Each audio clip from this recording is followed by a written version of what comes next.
Hello, all you happy people. Welcome to Stick to Shorts. My name is JD Hansel, and this is a show about classic cartoons. What do I mean by classic cartoons? Animated TV shows? No. Animated web videos? No. Feature-length animated movies? Heck no. For shame, Doc. I'm talking about classical, theatrical, animated shorts. These are the animated films produced for movie theaters during the classical Hollywood period. That makes this, technically, a movie review podcast. So if you know what movie review podcasts are like, this is that. To see what we'll be covering next and where you can watch it, follow us on Blue Sky at Stick to Shorts. This time, the cartoon's in the public domain, so finding it should be pretty easy. In the show notes and on our Blue Sky, you'll find content warnings, so you know what you're getting yourself into. We've also got a Facebook page, and I would say we could really use the followers right now on both platforms, as we're trying to build this show's numbers a little bit. Relatedly, a positive review in your podcast app, or even just a rating, would go a long, long way, and we appreciate all the help we can get. Previously, on Stick to Shorts, we've been making our way around a little panorama of the major cartoon studios, a cartoonorama, if you will, but I hope you won't. Somehow, on this journey, we found ourselves coming back around to Tex Avery, only now we've stepped back in time a couple years to his tenure at Warner Brothers. We've talked about what a big part Avery played in defining the Warner style and some of its stars, but we should probably talk about why he eventually left the studio, given how odd that is with how much he got to push the limit there. It seems what happened is that, at least from Avery's perspective, he wasn't allowed to push the limit enough. It was his ambition to do even bigger, bolder, more extreme gags that got him in a little bit of conflict with his boss, Leon Schlesinger, who just wasn't having it. Schlesinger and Avery frequently argued, from what I gather, and two particular quarrels are attributed with causing Avery's departure. One was a fight over the cartoon The Heckling Hare. This cartoon ends with Bugs Bunny and a dog named Lenny falling through the air for 40 freaking seconds before stopping themselves just before hitting the ground, in a manner very similar to how the wolf stops himself in Dumbhounded, which we talked about a few episodes ago. What we don't see in this cartoon is that it was supposed to have them fall the same way 2 more times. Avery later told animation historian Joe Adamson that Schlesinger objected to a line of dialogue in that sequence that was associated with a very adult innuendo, which is supposedly why the scenes were cut. But in truth, we know from a dialogue transcript from the period that no such line existed, so it was probably realistically cut because Schlesinger thought the other falling sequences did not work. So we have to assume the other dispute is the more significant motivation for Avery's departure. He wanted to do a series of shorts in which live-action animals were given animated mouths so they could talk, you see. Schlesinger understandably wanted him to stick to animated cartoons, so Avery left. He started the Speaking of the Animal series at Paramount, and his first one was nominated for an Academy Award, but he left that project behind within just a few months and went to MGM's cartoon division, the land of big budgets, good pay, lots of time to make a manageable number of cartoons, and, generally speaking, a whole lot of creative freedom. Today's cartoon was released a few weeks before Avery split from Leon Schlesinger, and it actually features a caricature of Schlesinger. It doesn't seem like an unfavorable portrayal of him at all, given the growing tension between the two men behind the scenes, but there's a case to be made that it's quite a critical portrayal, as we'll get into shortly. With that said, the real reason why we're covering Hollywood Steps Out today is how it fits into our examination of cartoon stars, or I guess how it doesn't fit into that. So far on Stick to Shorts, we've taken a look at the most iconic character to come out of cartoons, Mickey Mouse, as well as a similarly prominent cultural force who was featured in a much smaller number of animated shorts, Superman. We've seen Warner Brothers' first big star, Porky Pig, who's had such a legacy that he could still be seen on the big screen this year. And next week, we'll meet Tom and Jerry, who also had a feature-length movie in cinemas within the past few years, for better or worse. We also talked a bit about one of my favorite characters, Droopy, who starred in a good number of cartoons, some of them bona fide classics, but never achieved the same fame as the other characters I've just mentioned. But then, there are the biggest flukes. Perhaps it's clear that that's what I'm most interested in, since that's what I started with. Characters like the Dodo Bird, who only appeared in Porky and Wacky Land and its remake, and Michigan J. Frog, who only appeared in One Froggy Evening. Neither of these stars were meant to be stars, but depending on what media you saw decades later, you might assume they were leading dozens of classic Looney Tunes cartoons. Of course, you won't have to wait long before we cover some Daffy Duck cartoons, and much of next season will be focused on Bugs Bunny. I love the rabbit, I love the duck, and I'm eager to talk about them, I really am. But when planning this podcast, it was important to me that I first show that cartoons can have all sorts of different relationships to their studio's cartoon stars. If we want to appreciate these cartoons as films, not just as things that feature the characters we like, then I think it's valuable to try to take cartoon filmmaking on its own terms. Shorts that aren't built around a pre-existing cartoon star are called one-shots. They're really valuable for experimenting with stylistic ideas, story ideas, or character ideas that wouldn't fit into a Bugs Bunny or Daffy Duck cartoon. It should go without saying that a heck of a lot of the shorts that introduced popular characters who had long filmographies thought they were one-shot cartoons. I mean, from a production standpoint, they were. The first Roadrunner and Coyote cartoon was not planned as the first Roadrunner and Coyote cartoon. It was an idea for a film with a specific premise that sounded like it had comedic potential. That premise turned out to be very repeatable, while other premises that can be highly entertaining just aren't designed to be a possible introduction for characters we might see again. For example, Chuck Jones' High Note is about the lives of music notes on a page of sheet music. There was no pretense that you'd fondly remember the character E flat and go buy his merch. But that doesn't matter, because it's a really good cartoon. More significantly, Walt Disney's Silly Symphony series was almost all one-shots, and from the very first entry in the Silly Symphony series, the Skeleton Dance, it was moving the animation medium forward. Today's cartoon is one of many I'll be covering on this podcast that doesn't feature one of your favorite cartoon stars, but it does feature cartoon versions of Hollywood stars, and it may be worth noting that the old Hollywood star system, in which actors each had an exclusive contract with a specific studio, and the stars were publicized as a major selling point of each new film, it was basically the model for the cartoon stars of the day as well. In a few future episodes, you will notice cartoon characters being treated as though they are actors who have contracts with specific studios. And in some cases, they did kind of become part of the studio's identity, the same way that the live-action stars did. What I'm more excited about, though, is how this cartoon gives us the chance to talk about pop culture references and parodies and caricatures. These are a big part of the experience of watching classic animation, as they've often functioned as our introduction to the people and things that are being spoofed. To show you what I mean, I've got some friends here to help me explore this topic.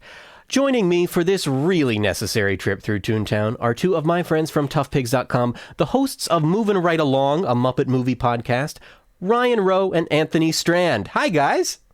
Hi.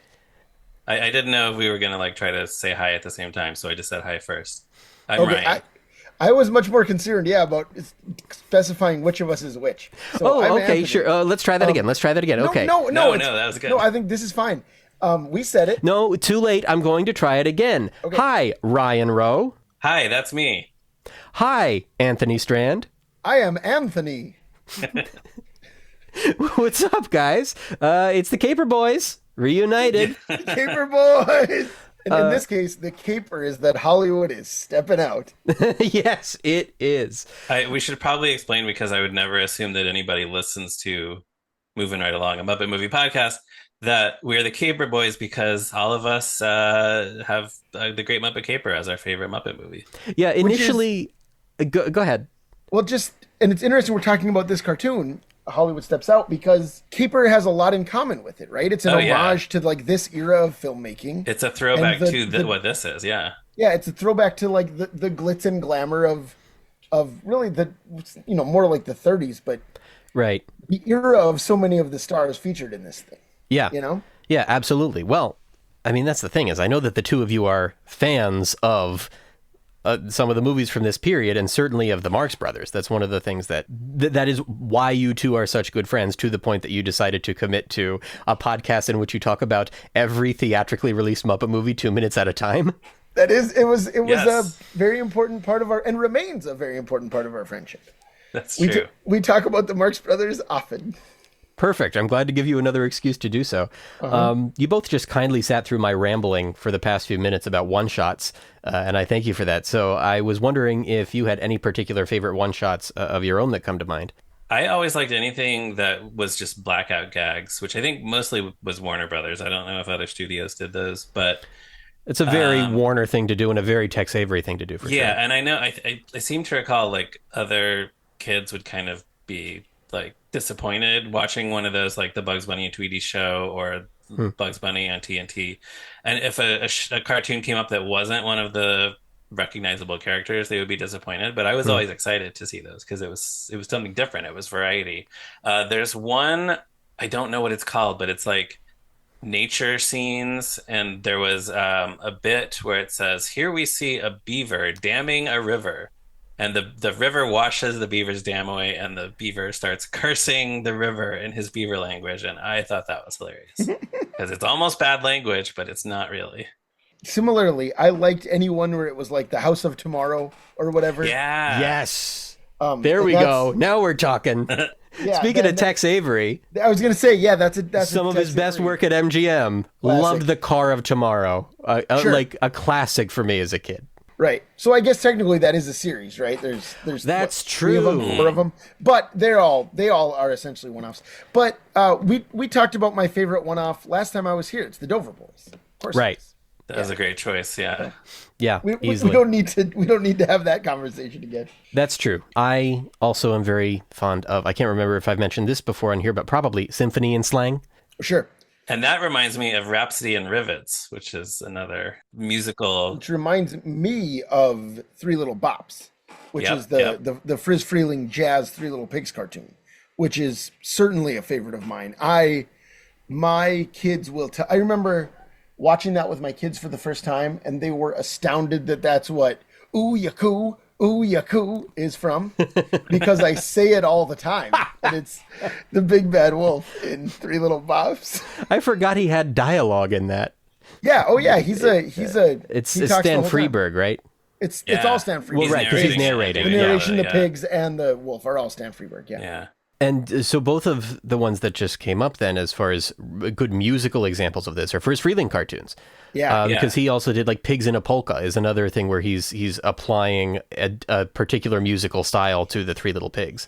And yet it's a very different Three Little Pigs as characters from the ones that you get in Three Little Bops. It's totally different characters. Right, and that's Yeah. it's a dozen or so years earlier, right? It's from the Oh, yeah. early 40s. Yeah, Pigs in a Polka is gonna be early, without looking it up, that's early 40s, whereas Three Little Bops is like 57? Something like that, yeah. Something like that. Pretty late. Ryan? Oh yeah, I remembered one more, which is the one where the scientist invents the portable holes. That Yes, one. the whole Oh, sure. idea. When I was a kid, I would go to Mr. Gaddy's Pizza, and they had the Good Times room where they would show cartoons and old comedy shorts all day, which I guess that was a big part of my coming to embrace this old entertainment. But But wait, that was what, one of the. what was in the Bad Times room? Oh, you don't want to know. It was Oh, awful okay. in there. All right.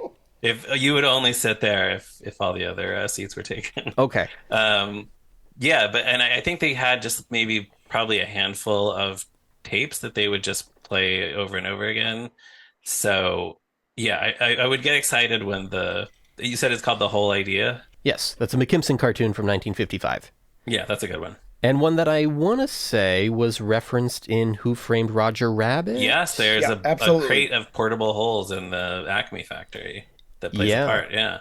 And that was one of the things where, like, it was rewarding for me watching Who Framed Roger Rabbit, because somehow, I don't know how, I had already seen the whole idea and really remembered that, because that idea really stands out as like, oh, that physically should not work, but it's such an interesting concept. Once you think about it, as a kid, you kind of can't stop. And then to Yeah, see it and what would you do if show you up- had portable holes? Right, but then how do you contain them in a box? Yeah. Would they not fall through each other? Yeah, I you don't would think so. understand.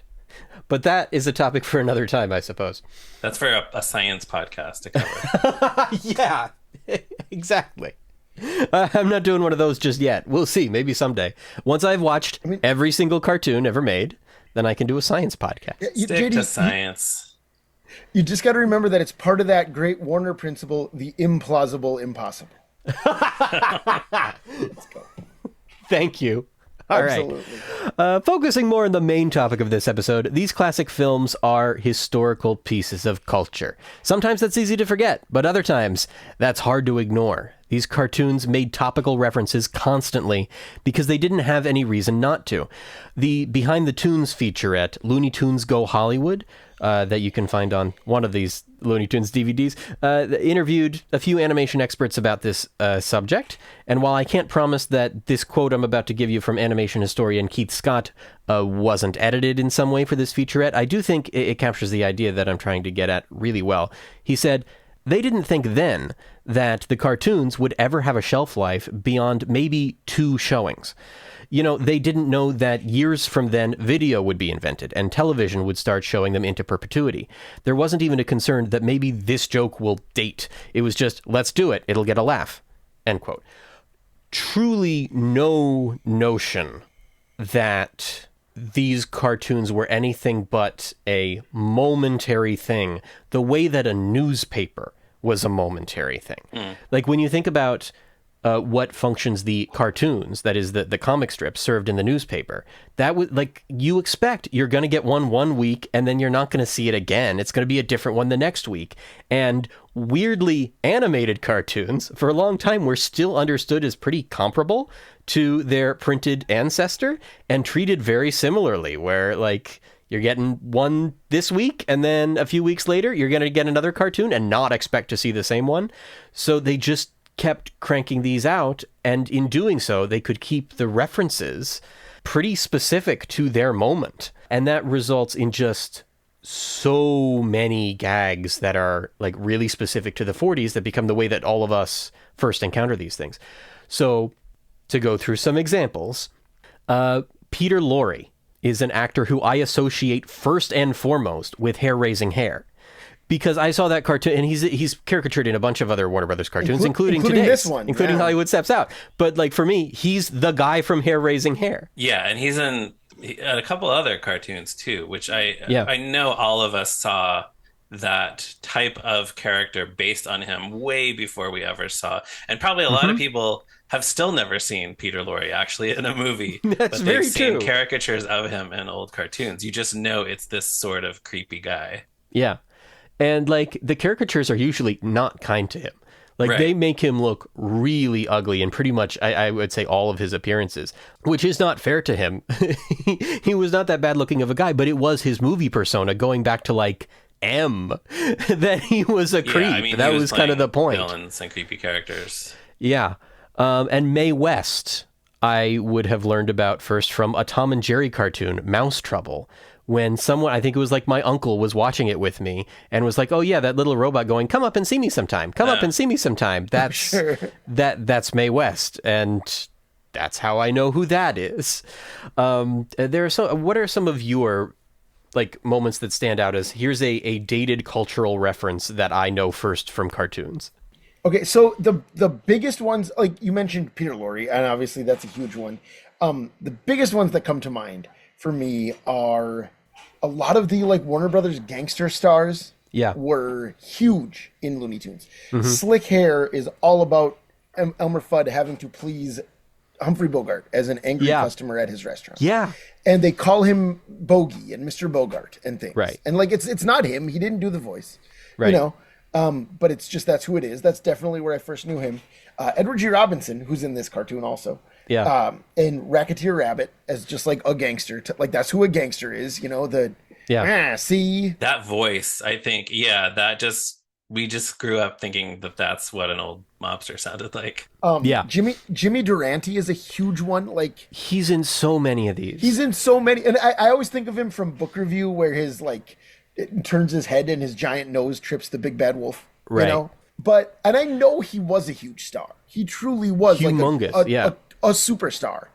But I feel like his cultural legacy now would be so much less without all the cartoons that he's caricatured in. You know? Because you think Jimmy Durante, ta or whatever, you know? And it's just like, I've only seen a few movies that he's in. You know, like, and I watch a lot of movies from the 30s and 40s and 50s.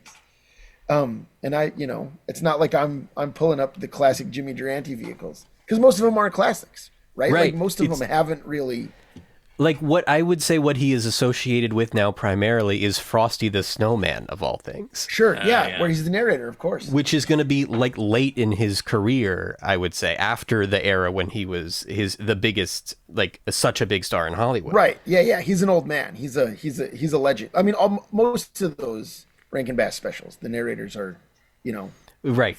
Fred Astaire's not in his prime in 1970 either. Right. Yeah. Well, that's part of the beauty of them. It's a part of why I love those narrator roles. Building on that, I was just reminded of the foreword that Leonard Maltin wrote to the book, The 100 Greatest Looney Tunes Cartoons, edited by Jerry Beck. He has an interesting quote here that speaks to what you just said. And since I didn't plan this and don't know where it starts, I'm going to read the whole paragraph, and then we'll see at what point this gets relevant to this conversation. Director Chuck Jones didn't like making topical allusions in his cartoons, but he was in the minority at Warner Brothers, so I grew up learning about things that a child of the 1950s might not have encountered any other way. Radio comedians like Joe Penner. You want to buy a duck? Is there an accent I should associate with that? Like, I don't even know what cartoon that's a reference to. Anthony? I don't remember. I know what Joe Penner. I'm aware that Joe Penner's thing was "Want to Buy a Duck," but I don't know how he said it. What his story was. Kitchen and household products whose logos were ripe for visual gags: Old Dutch Cleanser, Arm & Hammer baking soda, and wartime songs like "We Did It Before and We Can Do It Again." Sometimes I ask my parents to explain these things, but more often I put two and two together, especially since I saw some of the same references in other cartoons and comedy shorts of the period. Remember, these film libraries were played to death on local television, so even in that pre-VCR era, I saw the same shorts over and over again. Of course, I wasn't the only one having this experience. Many years later at Entertainment Tonight, I asked an intern to help me locate some footage of Jimmy Durante. He had no idea who I was talking about, but after a few words of description, he understood whom I meant from having seen caricatures of Durante in Warner Brothers cartoons. Yeah. These Looney Tunes and Merry Melodies entertained, informed, and influenced several generations of kids. Yeah. Ha-cha-cha-cha. Ha-cha-cha-cha-cha-cha-cha. And going off of that, no, I don't know. Ryan, you haven't said yours yet. You should say yours. So the name, this is just the name Wendell Willkie from the cartoon Falling Hair. We were talking about this before we started recording elsewhere. That cartoon has been in the public domain for a long time, and it was on many compilations of public domain cartoons. So I think a lot of people grew up watching that one, among others, and just absorbing all these things. Bugs Bunny is watching the gremlin doing something mischievous and says, "I think that was a gremlin." And the gremlin screams, "Well, it ain't Wendell Willkie." Who was was the losing candidate in the 1940 presidential election against FDR? Yes. But it sounded very funny. I had no idea who he was. I don't know when I finally learned who Wendell Willkie was, but I feel like my brother and I would quote that joke and shout "It ain't Wendell Willkie" to each other, even though we didn't know who that was. Well, that same cartoon, though, is introducing the specific wartime notion of gremlins to kids, as these things get in machines and mess up airplanes or whatever. Right. It's got the A card bit. Yeah, well, that's the thing. The final joke of that cartoon is that the crashing plane stops just before it hits the ground. Bugs points at the window and says, "You know how it is with these A cards." Because they ran out of gas. And that's the end. And the theater must have erupted with laughter. Yes, absolutely. In 1943.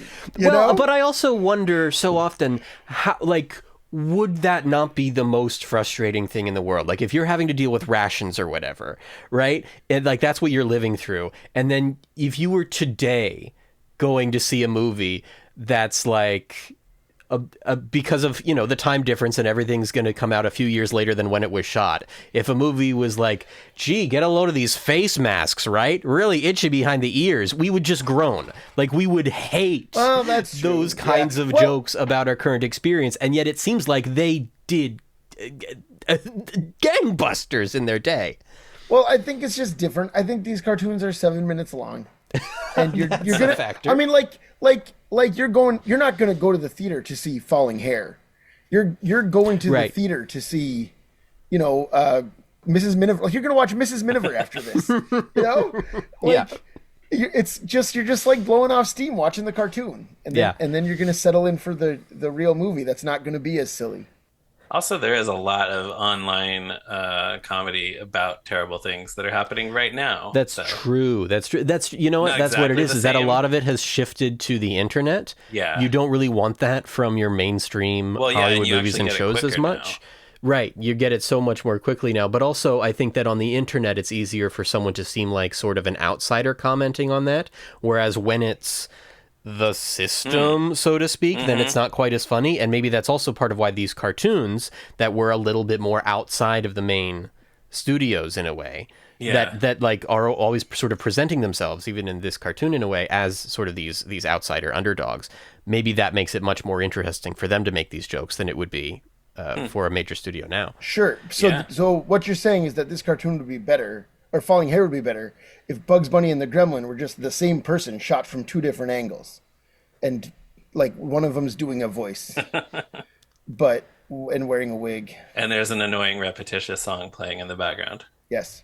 Oh, wow. It took me a really long time to figure out, what are you talking about? That's what comedy is now, JD. You're right. That's the what same person TikTok shot is. from two different angles talking to themselves. We're old. Ryan, what were you going to mention? Oh, so another one. I said I think it comes up in multiple cartoons. Like a character will say something like, "Oh, I'm so happy to be here. Really, I am."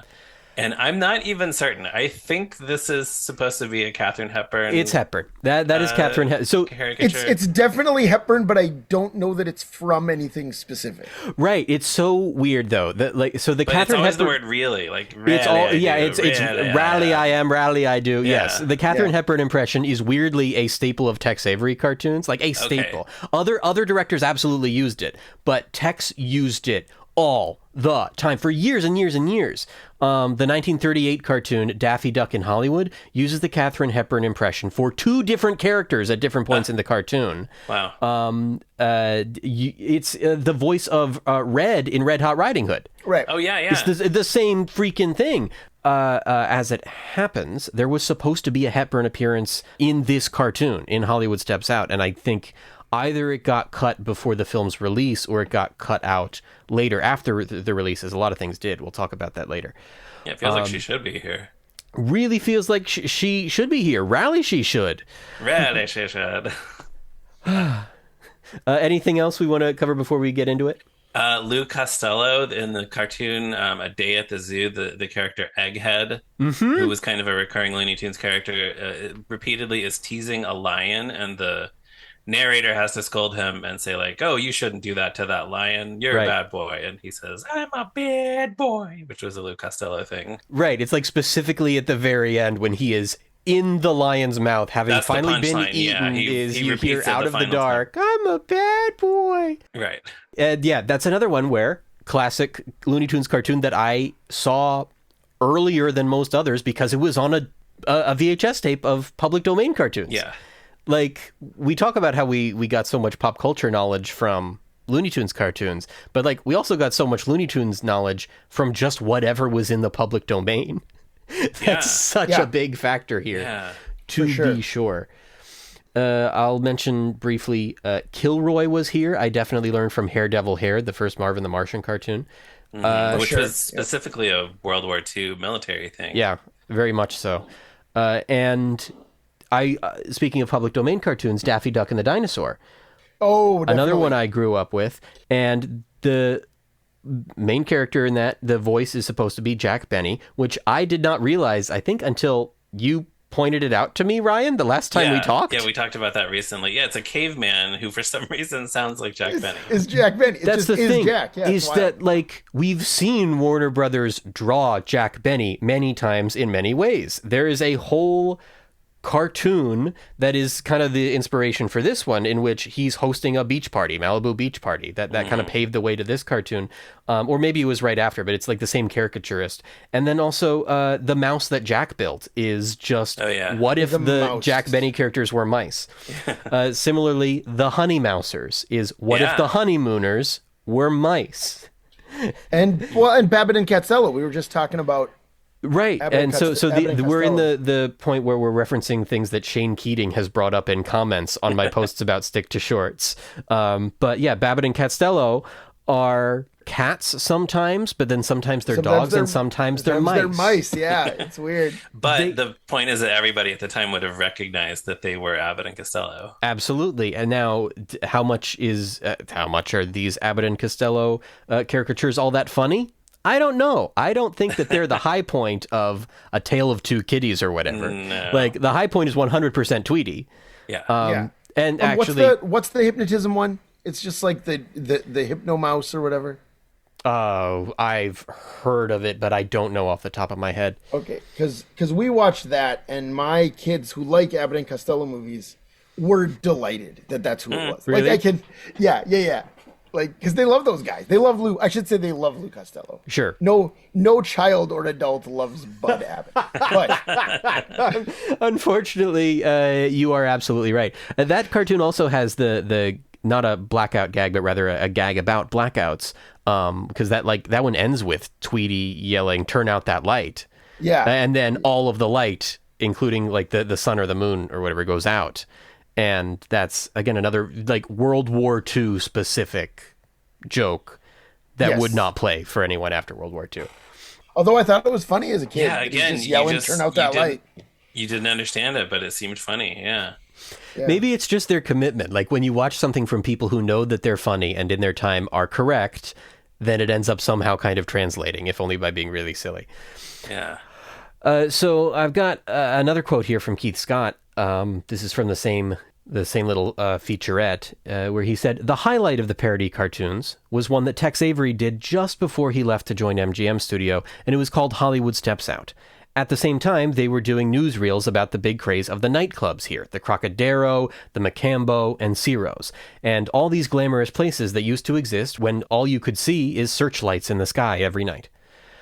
This week's trip through Toontown takes us to 1941. The studio is Warner Brothers, the director is Tex Avery, credited here as Fred Avery, and the cartoon is Hollywood Steps Out. What a place, what a place. Why, it's as pretty as a picture. But if I ever told my favorite wife the awful truth, I'd land right on the front page. Yes, sirree, Bobby. I haven't really clarified yet on this show that a lot of these Warner directors were credited by different names at different points in their careers. My understanding is that when Leon Schlesinger was their boss up until about 1944, they generally had to use their birth names or an initial to sound professional enough for Leon's liking. So Charles M. Jones is Chuck Jones, I. Freeling is Frizz Freeling, and Fred Avery is Tex Avery. I only say this because occasionally you'll find different people at these studios with the same last name, sometimes because they're brothers, sometimes they're unrelated. This is not that. It's the same person. In this cartoon, we visit Ciro's nightclub in Hollywood, meet the stars of the silver screen in the early 1940s, watch a bubble dance act, and follow Clark Gable's pursuit of a mysterious blonde. That's about it, gang. It's not telling much of a story. Yeah, it's not telling so much as much of a story, so much as it is presented as a kind of documentary short, which audiences would have been more accustomed to at that time. It's actually one of many cartoons, or at least a good handful, made by Termite Terrace that are largely just a series of caricatures. The real precedent for this cartoon was Frizz Freeling's The Cuckoo Nut Grove in 1936. It's basically the same idea, various quick gags in which movie stars at a nightclub appear as caricatures. It even has the same Groucho Marx running gag as this cartoon, although in that cartoon his pursuant was Harpo Marx. What's strange about that cartoon is that several of the movie stars are stylized as anthropomorphic animals, while many others aren't, and there doesn't seem to be any rhyme or reason to it. So Harpo Marx is a bird, while Groucho Marx is a human. Some later cartoons would turn all their celebrities into animals, which makes a little more sense to me. You got to pick one way or the other, I think. I don't know what's going on there, but it's also considered a good one. The caricatures in this film were designed by an artist named Ben Shankman. He had been working as an in-betweener at the Charles Mintz studio as a teenager when that studio moved from New York to Hollywood, and he moved with it. I don't know if I've explained what an in-betweener is on this podcast before. Probably not. Basically, the main drawings that make up a cartoon will be drawn by the directors and or top animators. And the in-betweeners draw everything in between that completes the movements. Even though his job was not a glamorous one, he got a reputation around town for being a talented caricaturist and designer. Director Art Davis told Friz Freleng about him, and Friz had him do the caricatures for Malibu Beach Party, which, again, basically the same concept for a cartoon, except it's a beach party hosted by Jack Benny for some reason.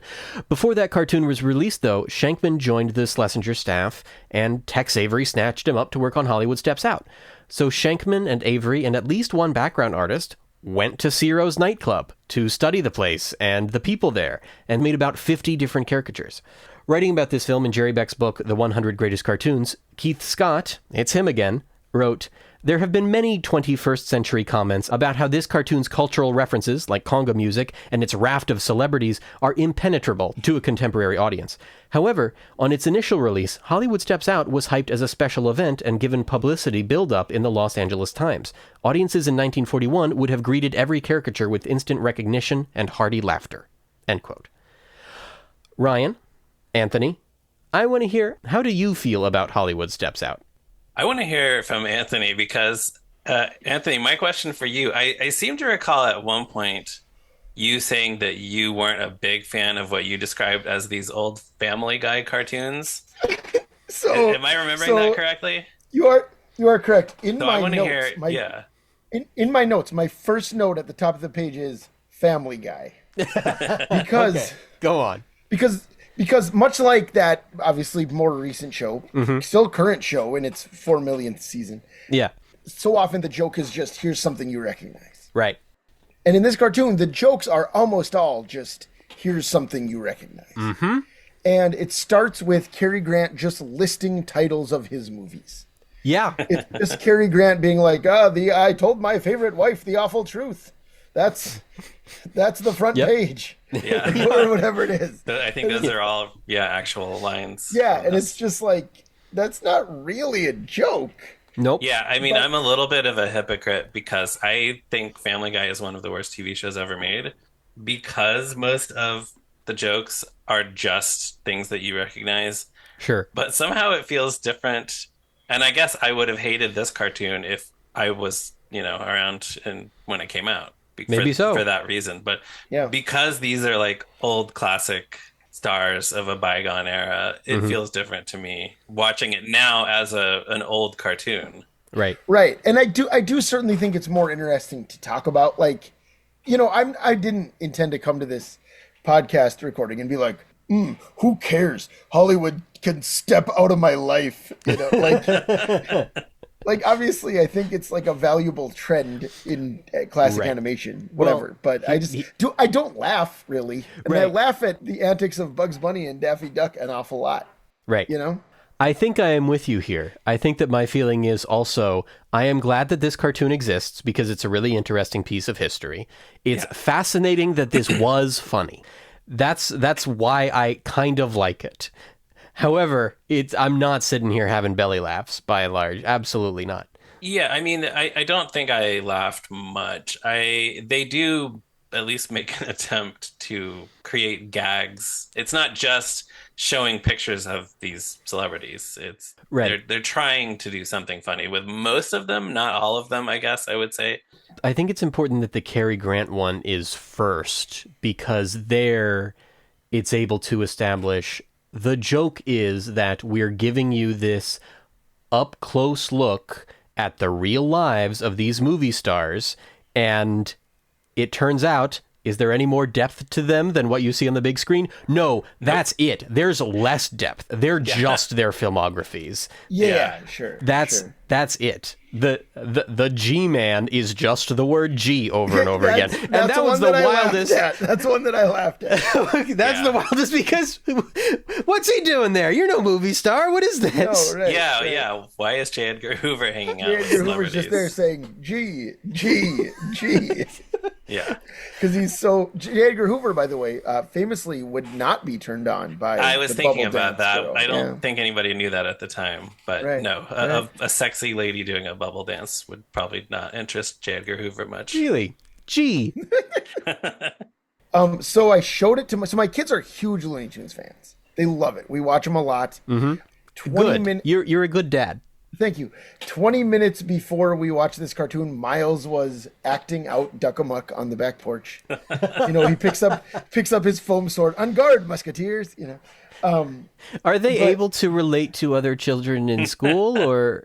Oh, sure. I mean, they like modern stuff too. Okay, cool. They love Bluey like anyone else. Whatever. Great. But so I correctly assumed if I started the cartoon and they heard the opening fanfare, they would both come in the room and watch it, and they did. Right. Like, I wasn't like, come here, I want you to see this thing specifically. I was just like, that's a good strategy. There's a Looney Tune on. The Pied Piper. And so they both came out, and it was fascinating. So Iris is 10, Miles is 7. And they spent all of it just kind of being like, oh, what's that? Why is Tarzan there? Why is Frankenstein there? Like, Miles laughed when Leopold Stokowski shook his butt. Okay, good. They recognized Harpo and Groucho and Oliver Hardy, Sure. like all that stuff. But a lot of it was just like, why do James Cagney's eyelids look like that or whatever? They didn't call him James Cagney. Everyone looks weird in this. And that's what I was going to say is we got to the end. Miles laughed when the horse put his arm around Bing Crosby's shoulder, but like not a lot of laughs. Just seemed confused. And then it ended and Iris goes, weird. And Miles goes, again. And Iris goes, yeah, again. And I'm like, you guys wanted to watch it again? You didn't laugh. And Iris goes, it's funny how weird they look. And Miles, And Miles says, and just how weird the cartoon is. And then they watched it again immediately. Because they just were like fascinated by it. Yeah, that's a good reaction, I think, for anybody of any age. Yeah. Some of these caricatures are a lot less flattering than others, but I do think they all look good and like they're expressive. None of them are so concerned with being an exact likeness of the celebrity that they don't look cartoony. Like the cartoon definitely has a style. It is a style piece, and Tex Avery did a few of those. Like this is the guy who did Page Miss Glory, which is all like experimenting with what's the word for that style of animation? Or that style of design, rather. I can't remember right now. Someone yell at me in comments, please. But it is very much an experiment in a particular style. It's just a style that I don't know looks great as a cartoon, especially because everyone's just too shiny. Why are they so shiny? We're not used to seeing it in a Merry Melody or a Looney Tune. Right. Yeah. Maybe this would feel more appropriate with just a cartoon from any other studio. I don't know. Not from Disney, but still, it's certainly it's a fascinating approach. I'm not totally against it, but it is bizarre. This cartoon is pretty central to one of the essays in Reading the Rabbit, the collection of scholarship on Warner Brothers cartoons edited by Kevin S. Sandler that I talked about in the first episode of this podcast. This essay, written by noted animation scholar Donald Crafton, is called The View from Termite Terrace, Caricature and Parody in Warner Brothers Animation. It's largely focused on how the depictions of Hollywood we see in Looney Tunes are very telling of the way these creators understood their relationship to the rest of the film industry, but part of it examines how celebrity caricatures can sometimes be woven into a narrative, and sometimes they aren't. And it cites Swooner Crooner as an interesting example of a cartoon that's built around caricature that also is very narrative driven. And so that's the cartoon with a Porky Pig trying to get a bunch of hens to lay eggs, and these two different roosters are involved that have very different effects on the chicken, where Frankie, this Frank Sinatra parody, comes in and is getting the hens so excited that they're Bobby Soxers is how they would be described at the time. And they just pass out. They faint at the sound of the, sexual excitement of Frank Sinatra. And so they've got to bring in the Bing Crosby chicken then, who also has a certain sex appeal for these hens, but of a very different sort, a more paternal sort, that then makes them all lay eggs. And so it's very, very caricature driven, but instead of just being a bunch of individual, here's a drawing, these are funny because they look like people and they're saying the things it's using each of their personas and reputations in a way that moves the plot forward. And so I'm wondering if that sort of thing is maybe what this cartoon is missing. I think this would be less of a Tex Avery cartoon in a way if it moved away from the very individual gags in a sequence thing that Tex loved to do, because he loved to do Right. like the documentary, mockumentary style, that kind of thing. But it might make for a cartoon that feels a bit more satisfying if it was built around some sort of a narrative. Any thoughts? Yeah, I mean, it just seemed like their goal was just to pack in as many of these celebrity caricatures as they could.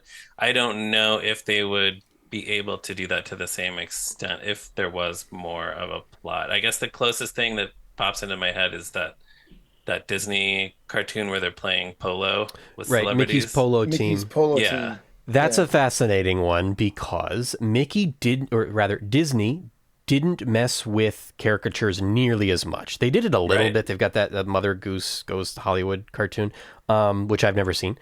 But I know that I have seen Mickey's Polo Team, and that's very much about Hollywood culture in a way that Walt Disney himself was a part of, because he was playing polo at the time against movie stars and with movie stars. Where like he was good friends with Spencer Tracy, just playing polo together.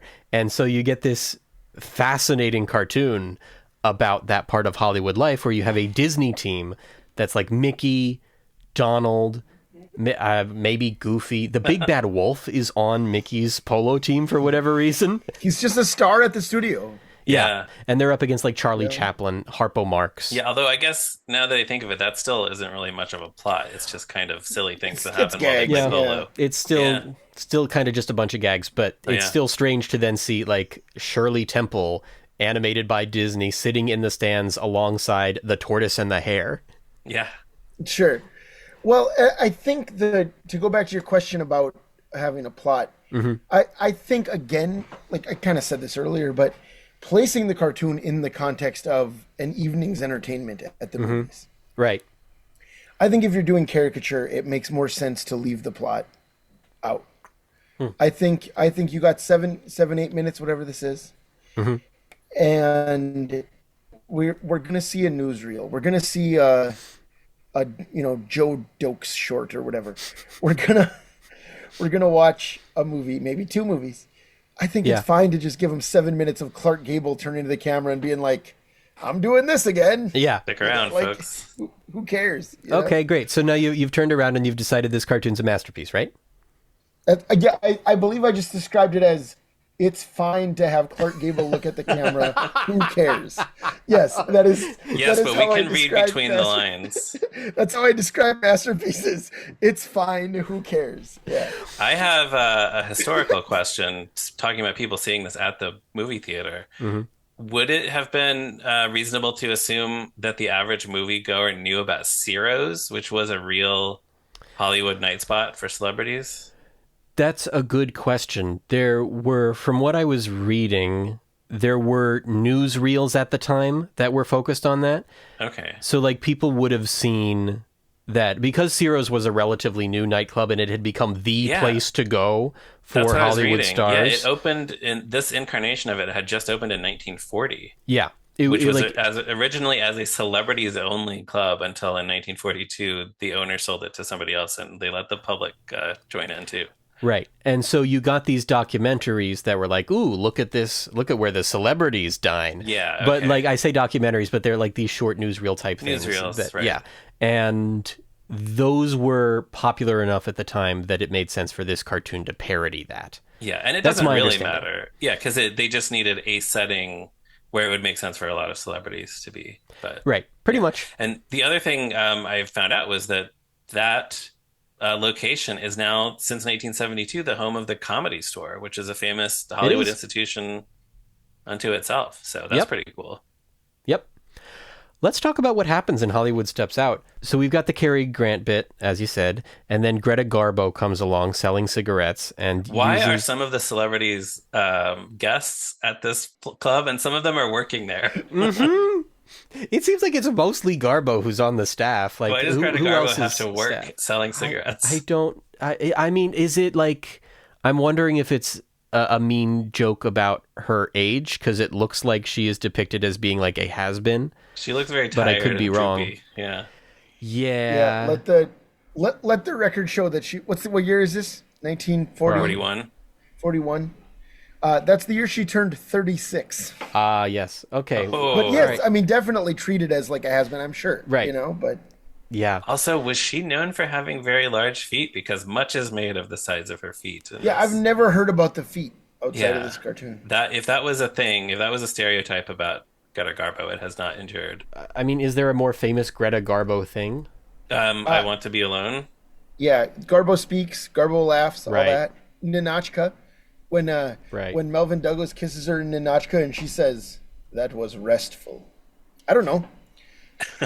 Why is Wikipedia not letting me look up any of these celebrities? It just does not seem to recognize any of their names today. I don't know, but don't I was very understand. grateful that the Wikipedia article for this short listed who all the Listed celebrities everybody, are, yeah. because the vast majority of them I actually did not recognize. Really, You know, that's one of Fran- the things I was wondering about, is if the two of you who have seen more movies than I have would know more of these people. I'm sure Anthony recognized most of I them. recognized a lot of them, but like for example, there's a shot with like a bunch of men just like howling at the, or like kind of like gaga eyed at the bubble girl, and immediately I was like, that's William Powell, that's Spencer Tracy, but the rest, like I was just like, I probably have seen that person, and you know what I mean? Yeah. Well, yeah, some of them But I I think couldn't, like, I clock know who them they are. immediately. Yeah, I just didn't recognize these caricatures of them. But Yeah, a quick scan of the, or rather Control F of the Wikipedia page for Greta Garbo did not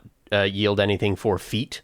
So I don't know, okay. but apparently they were enormous. I guess. We've got Anne Sheridan here, the oomph girl. All she says is Sure. oomph. From what I read, she was named the Oomph Girl as like a publicity thing by the studio. And then Right. she told people that she didn't like it, and later she told them that she changed her mind and she liked it after all.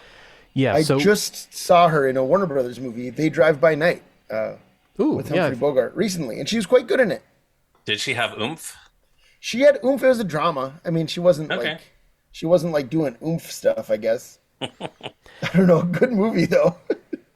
Yeah, so what I'm seeing from... I didn't do a ton of research into each of these celebrities, like, or even very much at all, because I had other things about this cartoon to research instead. So just relying on Wikipedia for this. In March 1939, Warner Brothers announced Sheridan had been voted by a committee of 25 men as the actress with the most oomph in America. Oomph was described as a certain indefinable something that commands male interest. Was there really a committee of 25 men, or did they just make that up? Who would be the 25 men get to decide who has the most oomph in America?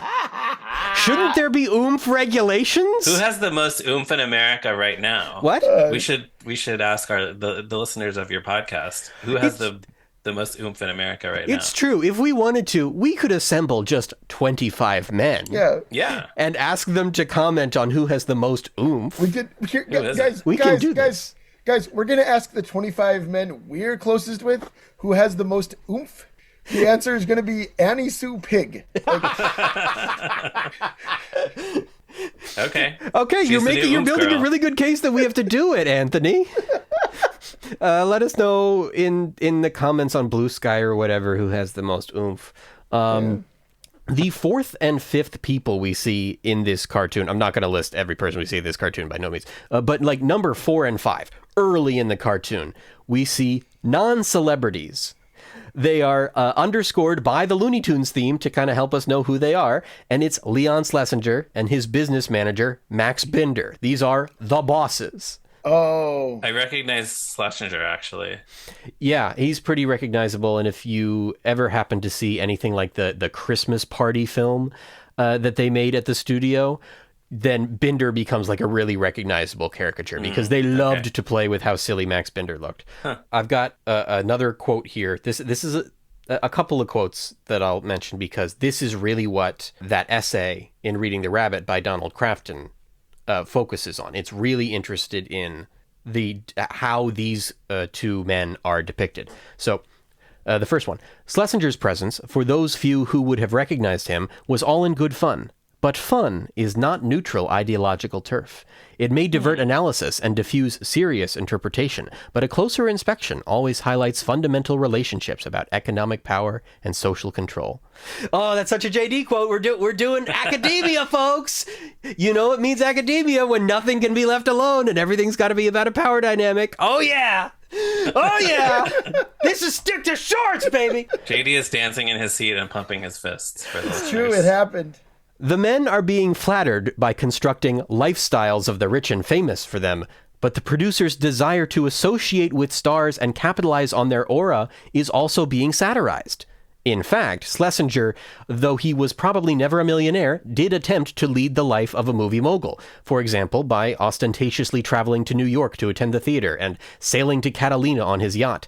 He also made well-publicized visits to the trendiest nightclubs, Ciro's, the Coconut Grove, and the Trocadero. Not only does the caricature call attention to the inappropriate presence of the pretend moguls in this mecca of conspicuous consumption, it also acknowledges the discrepancy between the boss's extravagant dining habits and the long hours and low pay of the animators, writers, inkers, painters, musicians, and in-betweeners. The caricatural faces of Schlesinger and Binder also capture brilliantly the former's smugness and the latter's vapidity, illustrating their outsider status. Loose nuts in Hollywood's star machine, end quote.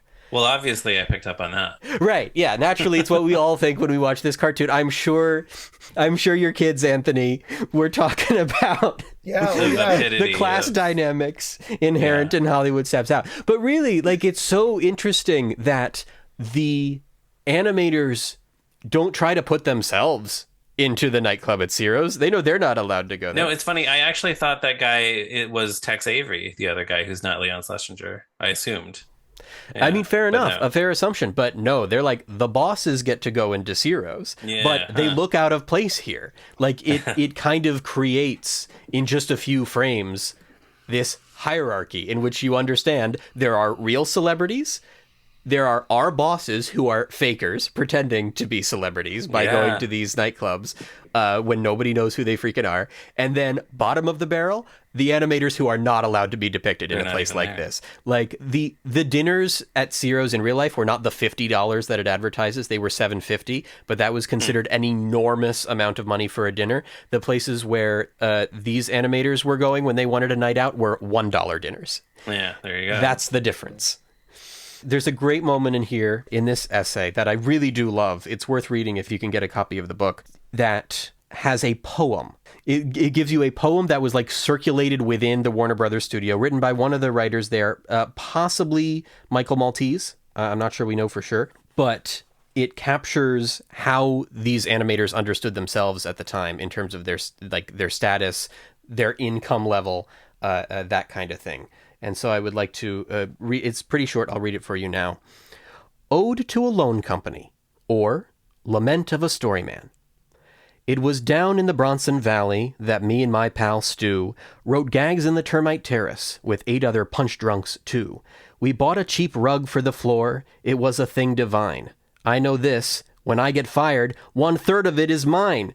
On Wednesday night, we get our checks and spend them on martinis, while back at home, the little wife prepares baked beans and weenies. This desk of mine, they willed to me from someone's maiden aunt. They can't kid me. I know it's true. It came from U.S. Grant. Condemned to death are words that burn, and guilty's not so sunny. What really drives a guy insane is this. That's not so funny. Now, some will have their big estates with pools where doves will flutter, but we know better than any seer. We're headed for the gutter. You'll find white marble on some graves or marble nice and new, but I'm afraid on my headstone, the words will read P.U. Yeah, it's kind of sad. Yeah. It's kind of sad. But also, neat that this is how they spent their time, I guess, coming up with stuff like that wasn't even for the public. Yeah, that's great. I like it. They could not help but be creative, yeah. Betty Davis being absent from her table is likely related to her famous struggle to get out of her contract with Warner Brothers, but I'm not sure why other celebrities, including Blondie and Dagwood, are named but not shown. Yeah, so when I saw this cartoon when I was young, I assumed that Blondie and Dagwood were referenced because of the comic strip. Mm-hmm. But what I know now, although I've never seen any of these, is that there were 28 Blondie films made between 1938 and 1950. What? 28, a series of Blondie feature films. Here's the thing about those Blondie movies, though, Ryan, and I've seen several of them. Of course. They're not very good. Really? But are they as good as reading the comic strip? No. here's the thing about those movies. They're very much just a sitcom. Like, Okay. TV sitcoms don't exist yet, and radio does, but it's different. Right. So, like, you're seeing Blondie and Dagwood twice a year or whatever. Yeah. They're all like an hour. I mean, they're all like 62 minutes long. Okay. That explains a lot. Yeah. And they really are they feel very much like a 1950s sitcom. I mean, it feels a lot like Donna Reed or Okay, sure. or Father Knows Best or something like that. You know? So like they almost don't even seem like movies. And I don't even mean that as an insult. They're very much like B features. Blondie in them is Penny Singleton, who would go on to be the voice of Jane Jetson on the Jetsons. Oh, yeah, nice. And she sounds exactly the same. And so there's something about that too, where it's just like That makes it feel even more sitcom-y. yeah, exactly. Yeah. But so I don't know. I wouldn't tell you to like avoid them, but they're just kind of they're like fun as a historical artifact, but you're not gonna have much I don't fun think watching I'll watch them. all 28 of them, but maybe a few, maybe Sure. one or two. Sure. Speaking of fun as a historical artifact, we get to see the hot foot in this cartoon when Harpo gives Garbo the hot foot. That was a thing that apparently people did all the time back in the day, and specifically at the Warner Brothers studio. The animators would like light a match and set fire to someone's shoe while that person was wearing said shoe. It seems like a very bad practical joke. It's a very bad practical joke, and yet people did it to each other in the Leon Schlesinger studio all the time. Wow. Weird. It's so weird, and it makes its way into other cartoons, I think. Let's promise that we will never give each other the hot foot. The three of us. I promise that I will never give either of you the hot foot, and I say that as someone who has given both of you the black spot. The hot foot is still worse in my book. It's true for our Muppet Treasure Island podcast. You did. I was trying to did. think of the cartoon Porky Pig's Feet. I want to say has the hot foot in it. Sure. Yeah, that's a good one. Great cartoon. I still have that black spot on display in my office at school. Oh, mine Aw. is in my book room downstairs. Oh, beautiful. We've got Bing Crosby here, who he's a horse racer, keeps interrupting his introductions because he famously was always betting at the horse race tracks. Again, knowledge people would have known from any gossipy newsreel type things they would have seen. Is the line "Go away, boy, you bother me" a reference to something that he said? Because I've heard that too before as a Bing Crosby caricature thing. It looks like it might actually be a reference to W.C. Fields. Huh. Oh, that makes sense. I can hear it in his voice. Yeah, sure. Another guy who we all know from cartoons and pretty much just that. Yeah, I mean, I've seen a bunch of Yeah. his movies, but you know That's what true. I'm have like. But you were now, you, Anthony Strand. That back doesn't then. count. Yeah, exactly. Right. We got Stokowski here with the hairnet, which is sort of a jab at Disney a little bit. The essay notes that conspicuously absent from the cartoon is Walt Disney himself, even though he was a Hollywood celebrity at the time and justifiably could have been spoofed here, but they didn't dare go there. I didn't mean for this season of the podcast to have two different cartoons referencing the Three Stooges, but here we are. They're here again. Sure. And once again, they're just doing their physical comedy thing. But they're doing it in time to the music of the conga. It's like Right. poke, poke, slap, slap, punch, punch. At this point, that does become the joke of the cartoon, is what if a bunch of things were timed carefully to specifically Yeah, the that rhythm of the conga? continues, right? Like Mickey Rooney and his apparently his on-screen father, not his real father, washing dishes in time to the music. Right. Yeah, from Because he can't pay the bill. from the Andy Hardy movies. I mean, they even call him Andy in the cartoon. Yeah, that's what's interesting here is that this is supposed to be in character Andy Hardy and his dad who have a heart-to-heart and then have to wash the dishes because he can't pay for his date with the whatever Judy Garland's character is in Was Love Judy Finds Garland Andy Hardy. in the Andy Hardy movies? Yeah.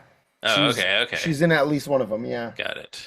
Hers is one of the unflattering caricatures in this because they give her such a huge forehead. Giant forehead. Yeah. This one is really mean to Judy That's not Garland, what she really looked mean like, to though. Mickey Rooney. It's not. But Judy Garland, I think, had a reputation for not being that pretty, which is weird and sheesh. mean. Absurd. Yeah. Yeah. It's like, it was really awful. And then if you look at her version of A Star is Born, then you get a really interesting scene in that where the people, I think, doing her makeup are just telling her things about her face. Like, oh, this nose is too, like all that stuff where they're very critical. And then you just watch her, like, if memory serves, weep. Like, it just really, really hurts her. And it's a rare moment of a Hollywood movie actually showing you, like, very explicitly in a way that like invites you to criticize it, how badly it treats the actresses in its system, which is a fascinating thing. Yeah. Depressing to think about.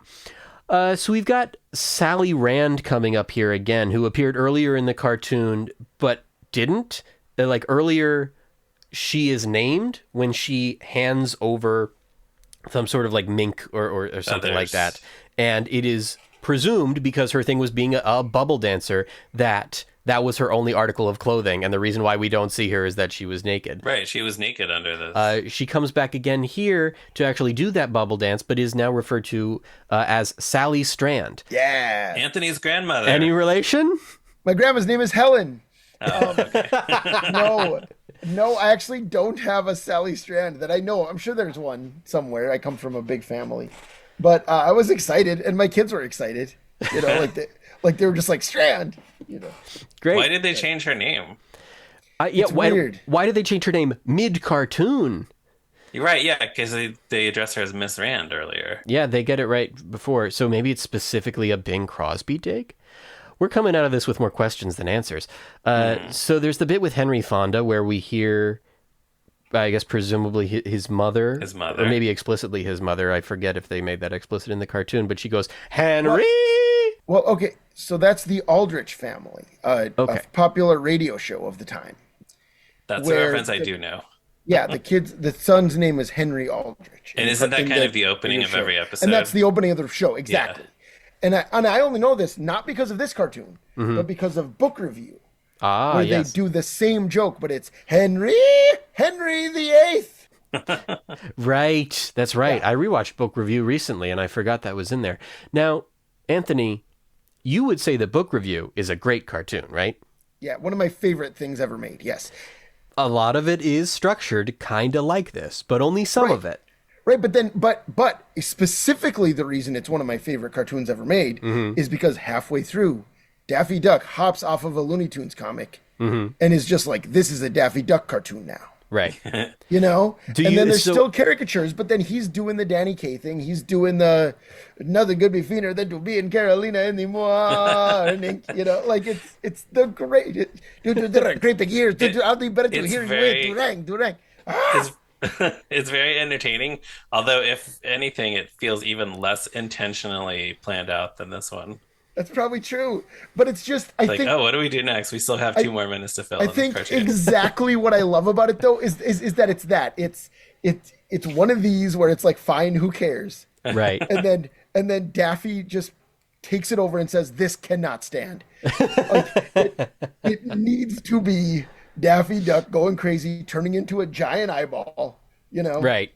And it ends with that amazing joke where the big bad wolf slides down the Dante's Inferno book into hell, and then they all cheer, and then he hops out of hell and says, knock it off, ya sillies. And that's the end. That's like a great moment in cinema. Sure. Okay. I love it so much. I guess so. I don't get it, but I'm glad that you love it. I'm glad that you love it. Uh-huh. So Sally Rand. Yeah. Is a real life bubble dancer and stripper and burlesque dancer who apparently had a long career, according to her Wikipedia article. The Wikipedia quotes the 1979 book The Right Stuff, in which Tom Wolfe describes Sally Rand fan dancing for the first American astronauts and other dignitaries at a barbecue in Houston celebrating the Space Center, and referred to the astronauts observing this 60-ish woman's, quote, ancient haunches. Well. So she was still at it into her 60s at least. That's awesome. Good for her. Yeah. The bubble never popped. Exactly. Congratulations. Yeah. We've got Jerry Colonna here, who I know almost exclusively from cartoons. Exactly. Sure. Because characters will turn into Jerry Colonna all the time. Well, and the actual Jerry Colonna is in Alice in Wonderland. Oh, yeah, that's right.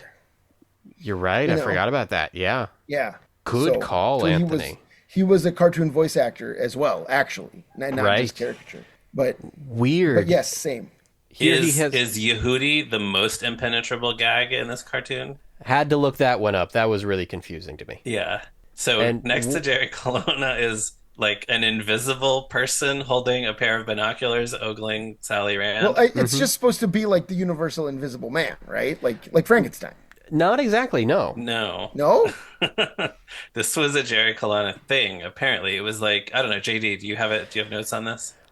I don't have notes so much as I just have the Wikipedia page up in front of me. Perfect. Part of me kind of likes that that's what this episode has become, because I do think it illustrates the point that we just don't know what has to to do be. other than be You like, need- click on the links on Wikipedia and try to Yes, figure it you out. need annotations for this cartoon. Okay, so the catchphrase, "Who's Yehudi?" originated when Jewish violinist Yehudi Menuhin, I'm going to say, was a guest on the popular radio program The Pepsodent Show, hosted by Bob Hope, where sidekick Jerry Colonna, apparently finding the ethnic name inherently funny, oh dear, repeatedly asked, "Who's Yehudi?" Well, Colonna continued the gag on later shows, even though Menuhin himself was not a guest, turning Yehudi into a widely understood late 1930s slang reference for a mysteriously absent person. widely understood. So again, everybody watching this would have been like, he said it. He said Yehudi. The next sentence in this Wikipedia article is, the United States Navy chose the name Project Yehudi for an early 1940s precursor to stealth technology, also known as Yehudi lights. So yeah, this, like, it became a thing just because Jerry Colonna was like, it's funny that this name is Yehudi, which, okay, I don't know what to do with that, because honestly, if I didn't have any context for it, I probably would find that kind of funny, at least with his delivery of it. Like, Jerry Colonna knows how to milk a sound. But then in context, it's like, that's mean. Yeah, why? Yeah. You're a mean host, and that is not helpful, and especially unhelpful during World War II, where your enemies are notably the Nazi Party? Yeah. Okay. Well, at the end of this... Oh, wait, I have a question about another reaction to the bubble dance. The Peter Lorre caricature says, I haven't seen a bubble... Is it a bubble that beautiful since I was a child? It's something very much like that, Ryan, and I gotta tell you, what does not that mean? a dang clue. Okay. I think it's to make him a creep, but I don't know. Yeah, I don't know either. Dare I don't ask what the know. bubble was that he saw as a child? Okay, you're both kind of shrugging and shaking your heads. I have no idea. I'm baffled. Okay. It just confuses me every time, but I think it's to underscore him as a creep. Sure, I just want to know what it means specifically. Listeners, write to JD. Listeners, and yeah, tell him email me, jd@sticktosshorts.com. what it means.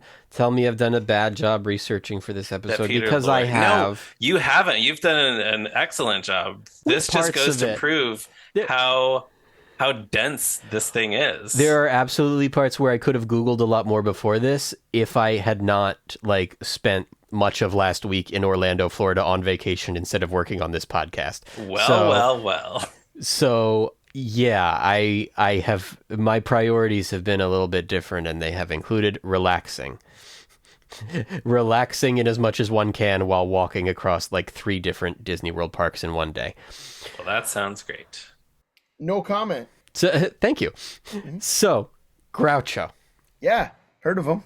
we know him, we love him, and he is the final gag in this cartoon. The end of Clark Gable's chase is the blonde turns around, and The closest thing to a Groucho Marx in plot a way. is The throughout the closest cartoon. 4 times we see Yes. Clark Gable following this blonde who's covering her face. keeps coming back to him, and he goes, "It's me again." Yeah. So it's interesting because I do not think of drag as a Groucho Marx thing at all. I cannot think of a time he appeared in drag. No, I don't think so. This is not part of his persona in the slightest. However, it is a pretty big part of Bugs Bunny's persona, and Bugs Bunny is very closely tied to Groucho Marx. Right. You are correct. Wow, yeah. And so when you think about it, Bugs Bunny eventually gets the phrase, "Of course you know this means war," or "Of course you realize this means war," which comes from the Marx Duck Brothers. Soup. Yep. Duck Soup, A Night at the Opera, and A Day at the Races. Groucho says it in 3 movies in a row. Wow. And then you've got just generally Bugs Bunny's whole vibe and the way that he poses when he's munching on that carrot. He's using it basically as a Groucho Marx cigar. Absolutely. With the caveat that supposedly him nonchalantly biting the carrots was in fact inspired by It Happened One Night, starring Clark Gable. That is specifically a Clark Gable thing. And so here we have this interesting moment where it seems the studio has figured out, or I guess figured out a few years earlier, that the way you would adapt Groucho Marx, this, trickster figure who's kind of above it all, who's got a more intimate relationship to the audience, can break the fourth wall, is always kind of above the conflict in a way, and never fully invested in it or a part of it. The way that you would adapt him to a Warner Brothers cartoon is turn him into the kind of trickster character that does disguises and drag. And that, in a way, kind of morphs into Bugs Bunny. But then so does Clark Gable. And so the only logical explanation for how Bugs Bunny came to be is that this cartoon ends with Clark Gable and Groucho Marx hooking up, getting married, having a baby, and their child is Bugs Bunny. That's it. You cracked it. Oh, that rules. Yeah, great. I hope you feel that this conversation was worth the long build up to that reveal. I sure do. That I've sort of been cooking for a while. But I think you're right. Mostly, this is not something Groucho would do in a Marx Brothers movie, but he's just like a wise guy who likes to stir things up, and that's what he's doing here. Yes. Now, there's a very recent article on cartoonresearch.com, like just from within the past few weeks or months, by Devin Baxter, a trusted source on animation history, that examines some of the stuff that got cut from this cartoon when it was later re-edited in the late 1940s for a Blue Ribbon re-release. And that's the only version that we know is an edited down version, and with like some changes made. We don't have access to the original because they just cut up the original. And I think drew over parts of it. Like they drew over the army uniform that Jimmy Stewart was in. Because what they were thinking was, some of these references don't track anymore. Let's do some updates. This is like late 40s. By like 47, 48, they were going, oh gosh, these jokes are too dated. We got to make some changes. And they did. And those are the versions that we have. Yeah, I'm a little surprised that they even bothered, because as you were saying earlier, most of these cartoons they thought of as disposables. The fact that they would go to the trouble of redoing so much of this cartoon. Well, the Blue Ribbon releases are how we've seen a lot of these. You see that at the beginning of a lot of the cartoons, where they got rid of the original titles, put this blue ribbon on to say, this is a great cartoon, so great it's worth re-releasing, by which they really meant, we think we can get away with showing you a cartoon we already made right now, instead of having to make another cartoon and spend all that money. And so some of the changes are kind of strange, where like there was originally a scene with Cary Grant and Shirley Temple, and they thought, well, Shirley Temple's not a little kid anymore, so this joke won't work anymore, which is odd, because now in our minds, Shirley Temple is eternally a child, and it's weird to see her not, and like you would think that joke would still work, but they wanted to keep it kind of current. And weirdly, she had just, like, in 1948, she had just co-starred in a movie with Cary Grant, Bachelor on the Bobby Sox. Right, and which you and I have talked about before in relation to how it gave us a line in Labyrinth. From Labyrinth, yeah. Right, yeah. But, yeah, I think that maybe that's why it would have been too weird to then see Shirley Temple as a little kid. Teenager at this time, Yeah. But then a more obvious one is Carol Lombard. Lombard? Lombard, yep. Lombard, yeah. She was cut out because a few years between when it was originally released and when they did the re-release, she died tragically, and they thought it would have been really insensitive to keep the image of her here. But although as you mentioned already, her husband still hooks up with Groucho Marx at the end of this. Right, but that's part of why they thought it would have been really insensitive, is because it would start with a shot of the two of them together, and by the end of it, he's being unfaithful and pursuing another woman. Oh, sure. And it's like adding insult to injury, like she's died and also he was unfaithful to her. Sure. It's okay to flirt with Groucho Marx if you're married and your wife is still alive. That's the idea. Yeah. But pertaining to that Groucho Marx ending, originally, in some version of this, maybe it wasn't a version that was ever actually released, but it was actually planned. I had a hard time understanding this part of the article.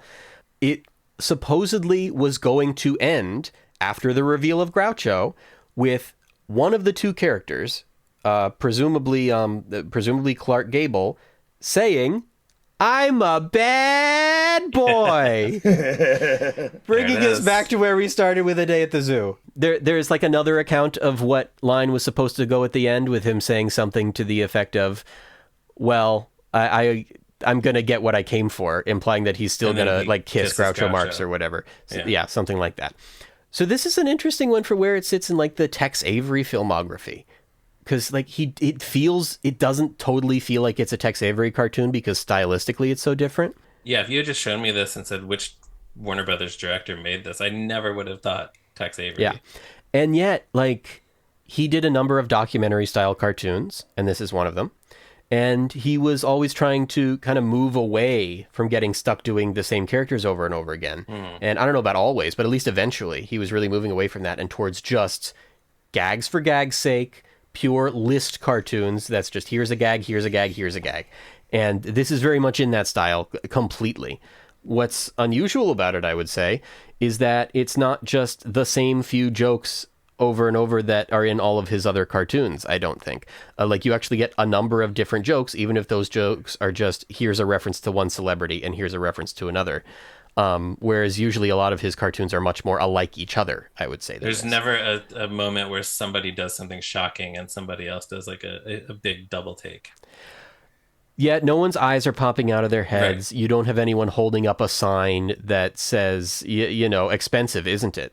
There's one joke that feels like one of his stock things to me, which is when the Sally Strand throws the bubble up and the camera follows the bubble. And like the audience in the club would see the barrel at that time.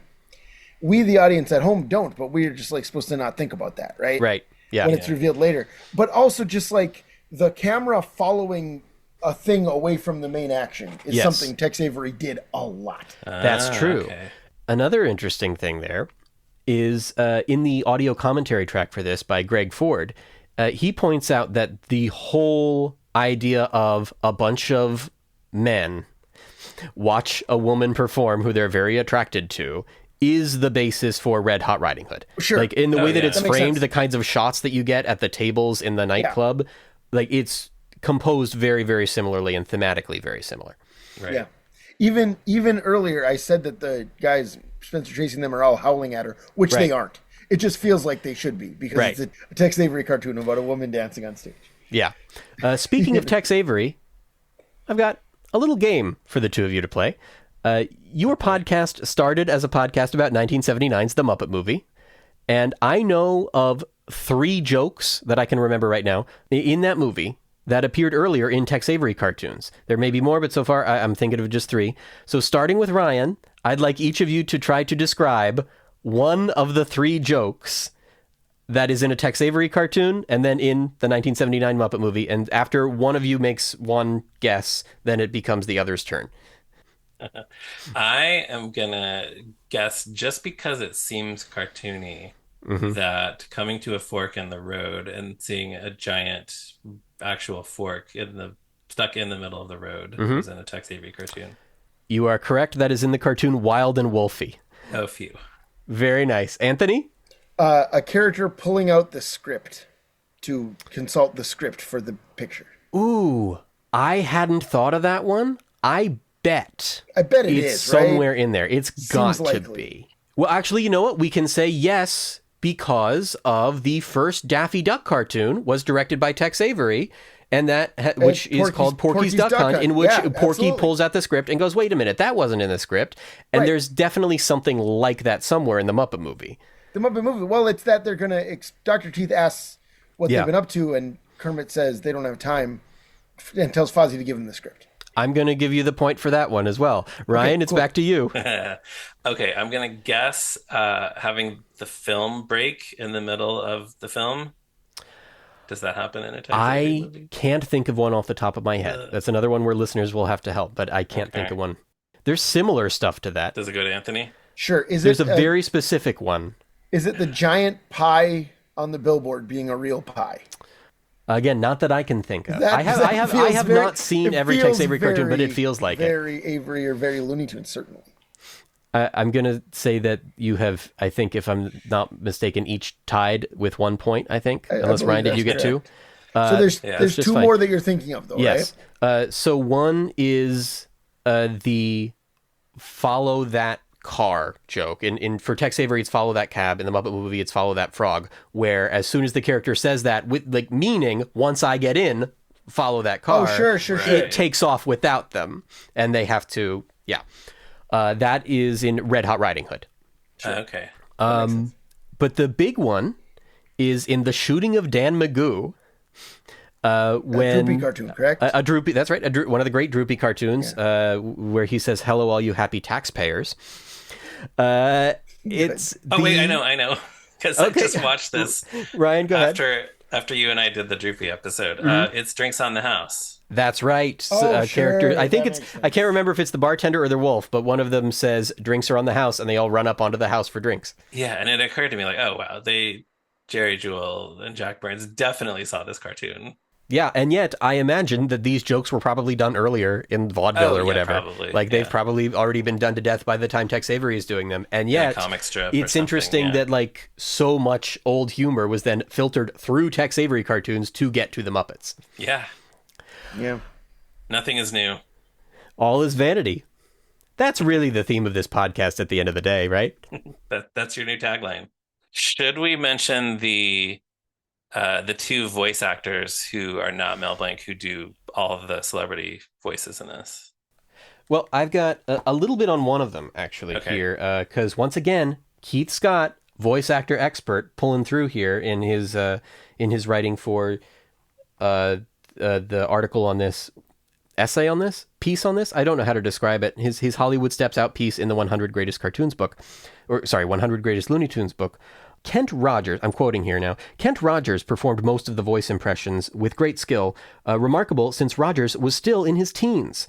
He had been doing fine celebrity sound-alikes for a popular radio program, The Hedda Hopper Show, and he made sure his name got to all the cartoon makers. In fact, Kent also did Clark Gable in the earlier Mother Goose in Swing Time. Eventually, Rogers became one of the early voices of Woody Woodpecker, and for Warner Brothers, he voiced Willoughby, Horton, Henry Hawk, Beaky Buzzard, and the original voice of Junior Bear. As Bob Clampett once remarked, had Rogers not been killed in 1944 during Air Force training, he would have been a much bigger name in cartoon history. Maybe that's why I decided not to mention this, because it's a huge bummer. Well, it is, but Yeah. this guy is so talented. Very much so. And I don't think that, at least in the Blue Ribbon, and probably in the other version of this cartoon, there's no voice actor credit, right? Certainly not in the Or it Blue might just Ribbon. say Mel Blanc, Those but- notoriously cut out credits, so- but it might have had to just say Mel Blanc. This guy just sounds like all of these celebrities, and they all sound different from each other. None of them sound like the same guy, just slightly changing his voice. Right. You don't feel like you're spending the whole cartoon listening to one guy do impressions the whole time. No, right. And most of them, I mean, like you said, are quite good. I mean, they're cartoony. You know, it's, but like the Jimmy Stewart, I think, is hilarious. Yeah. Yeah. And Jimmy Stewart Wow, is we didn't even mention that one. It's a funny a one. common celebrity impression, but it sounds Right. very good and very funny. Right. But I mean, I don't know. I think this, I mean, whatever. We knock Rich Little a lot in Muppet fan circles, but And we should do it again. But that was one of his stock impressions. Oh, yeah. And I think this one's way funnier. Yeah. You know? Like, Not that it's like a huge bar to pass, but still. Yes, Right. you're right. And then the women in this cartoon are voiced by Sarah Berner, who just read her Wikipedia page. You know, she did a ton of stuff too. She played Mabel on the Jack Benny program, among many other things. Mabel's the telephone operator? Yes. Yeah. Yeah. Neat. Another area where I could have done more research, but like to properly research every topic that is alluded to in this cartoon would have taken me weeks. Of course. Yeah. I just wanted to mention them. Yeah. No, you're good. We're fine, Ryan. We're fine. We're all okay here. We're all having a good time. I'm okay. I'm having a good time. Anthony, are you all right? I am. All right. I think we should all get up and do the conga. Yeah, all right, here we go. It's me again. Folks, it's about time for us to say so long, but before we do, we'll tell you where you can find us. Anthony, where should the people go to find you, your work, or anything you'd like to plug? I am on Blue Sky. You can follow me at Durwood Clapper, and you can you can find my work occasionally on toughpigs.com. I don't write for the site as much as I used to, but you should read it anyway.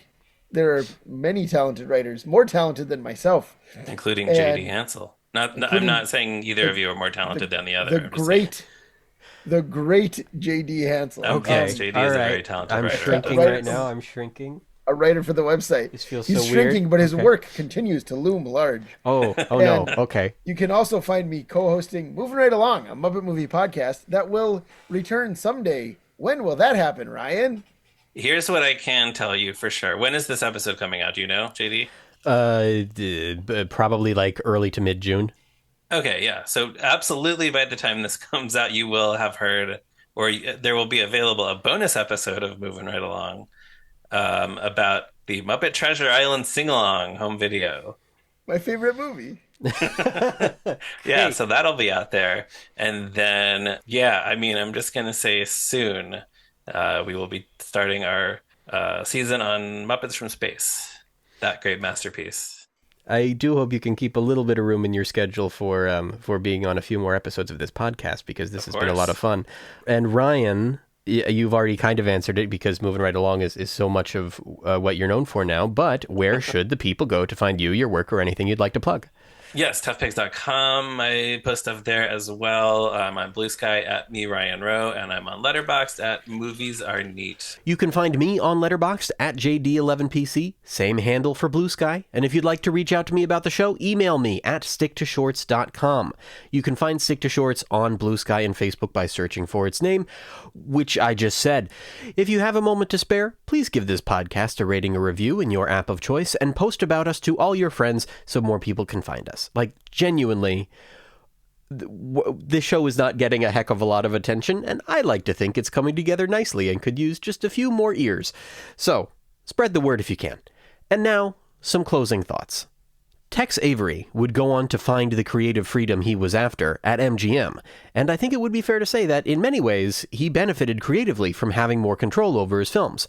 However, this came at some cost. While he wasn't striving for perfect animation in the same way that Disney was, he was certainly striving for a kind of cartoon perfection on his own terms. Animator Michael Law described him as, quote, a worrywart about everything. He stretched himself to the limit, getting involved in aspects of production that weren't necessarily the job of the director and probably should have been delegated. In Avery's own words, quote, I attempted to do everything. I would come in on Saturdays and flip drawings and change timings that I'd perhaps seen in pencil test the week before. By 1950, he had to take a year off work from MGM to recover from the stress of his own freedom. Perhaps even those who live to push the limit need to know their limits. Any other closing thoughts from anyone else here, or anything else that I should mention before we go? I think you should read the Brothers Grimm version of Hollywood Steps Out. Next time on Stick to Shorts, we'll return to MGM to meet the team that won a remarkable 7 Academy Awards for their cartoon shorts. Their names are William Hanna and Joseph Barbera. Unlike most other animation directors of the time, they worked best as a collaborative team. And just as unusually, they found a pair of cartoon stars that worked well for them really early on and just kept making shorts about those two characters. We'll meet their remarkably lovable cat and mouse duo when we return. Until then, please remember, the next time you try to cheat on your wife, Carol Lombard, stick to shorts.